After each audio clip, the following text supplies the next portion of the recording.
Dave's business, for those who don't know, they clean gutters and they do roof restorations.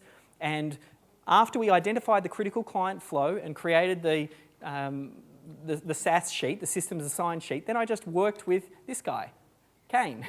And I just met with him every week for an hour and a half, and we systematically worked through the critical client flow.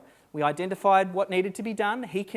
Either he helped me or he connected me with the knowledgeable worker. A lot of the systems, he wasn't the knowledgeable worker. He would connect me with one of the, Christy on the team and say, oh, she's great at entering leads. Or like I said, we put a GoPro on him and then he went out into the field and recorded the activity happen. All of that then came back. So it started off, we did the critical client flow.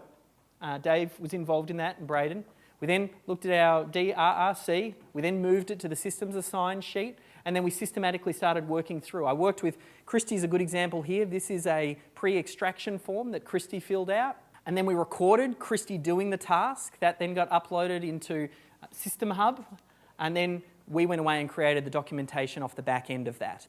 I'm biased, but it was a pretty seamless process that Dave didn't get caught up in, because that's not the best use of his time. He, just like Jamie as well, they waited until it was complete and then they circled back around at the end and had a bit of a cursory look and said, oh, okay, can we create a system on this or that? And we ended up creating a couple of extra systems for Dave, because he identified, there was, actually we'll talk a little bit about that later, someone had an accident on site, but no one knew what the process was when a worker hurt themselves on site. So we created a system for what's the process when you get an inbound call from a worker to make sure that they're safe, to make sure that any appropriate people have been notified, to let the client know what's happened, to make sure that the truck had been locked up and moved out of the way. And we kind of went through more of that problem solving. That was something that existed outside of the critical client flow, and we'll talk about how to address those systems a little bit later. But you start off with the critical client flow.